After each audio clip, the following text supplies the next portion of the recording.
So Thailand's great. I love it.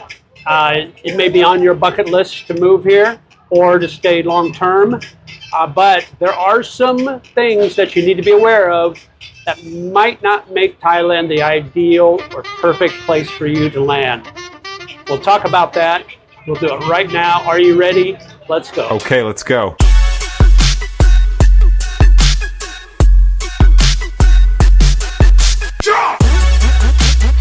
Hey, what's up? JJ, the Lonely Bull in Asia, here in Bangkok, and I am at Margarita Storm. They're famous for Mexican food, but they've got all kinds. They got burgers, they got pizza, but I'm getting the burrito, the big burrito, and chips and salsa. I was debating on whether to get the nachos, the grande nachos, which would have been really good too, but the waiter, who is from Myanmar actually, told me he likes the burritos better, so I'm going on his decision. So anyway, I want to talk to you about Thailand, and if you're thinking about coming here long term, you may have to think about it a couple of times, because to be honest with you, the visa options aren't that great an option compared to other Southeast Asian countries. Now, I'm here on a education visa. In fact, I go in Monday for my stamp. I got my application done and I get approved on Monday. I'll go to immigration and spend a few hours there, and I'll get my stamp, which is good. I just have to extend it every 3 months for 1,900 baht each time. So I'm good to go as long as I'm in my Thai language school. But that might not be the option for you. You might not want to do it that way because maybe Thai language isn't the thing for you. Now you can do other things, like you can learn Muay Thai, you can learn Thai cooking classes. There's some other things you can do with a student visa. But anyway, so you can do the DTV visa, which is Destination Thai Visa. But there's some requirements involved in that. And I'm not going to get into each visa and each requirement. I'm just telling you that if you're looking at staying long-term in Thailand, the visas may be a kind of an expensive option for you, as opposed to, say, the Philippines, where you can go there and stay up to 3 years on a tourist visa, but you're still going to have to pay, and that cost has gone up to get those monthly or 2-month extensions at the Bureau of Immigration in the Philippines. Here in Thailand, if you come in visa-free for 60 days, you can extend for 30 more days, then you have to leave.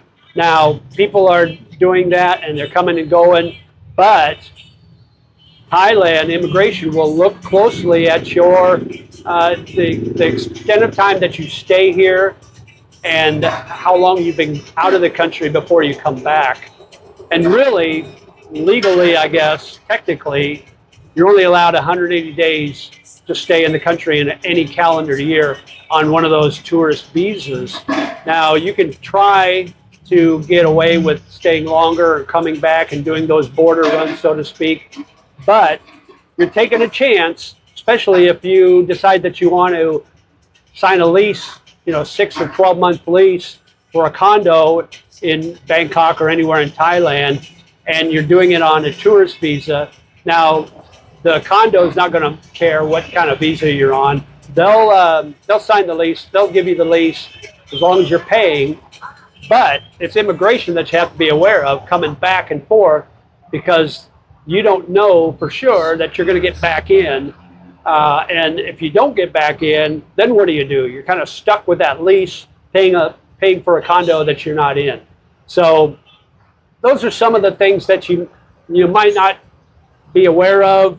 You might be aware of. If Thailand's on your list for places to visit for extended stays, maybe you might want to rethink that and think of other places like Vietnam. Vietnam, 90 days. You do the e-visa online.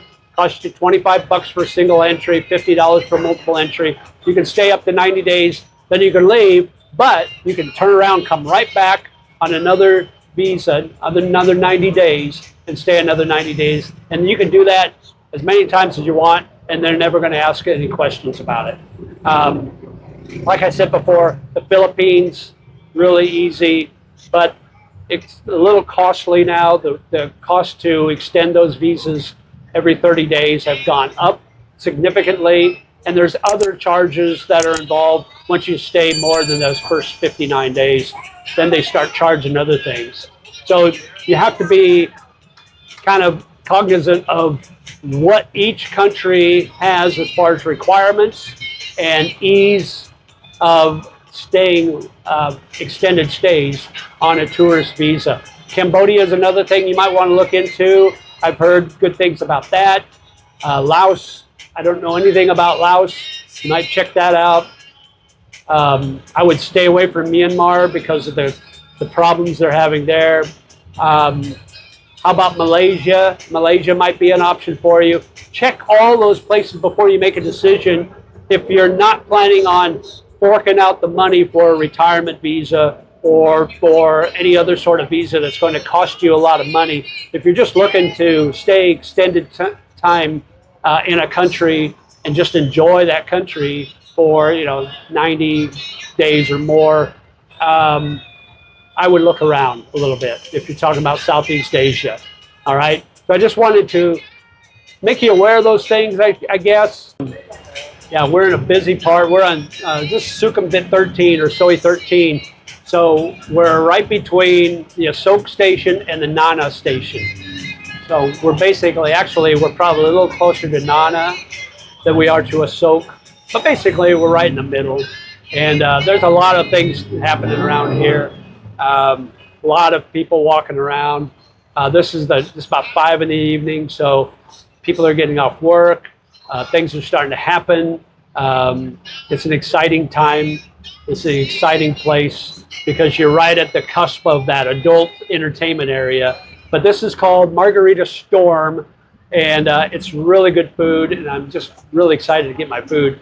And I'll give you a look at everything when it comes in, and I'll tell you exactly what everything costs.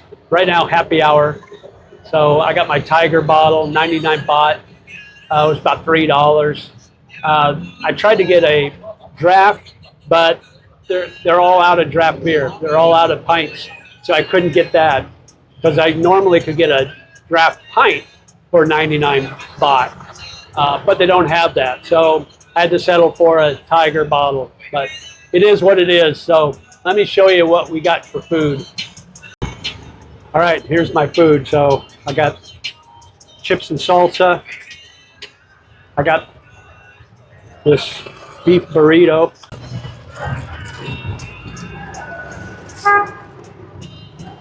All right, here you go. Look at this.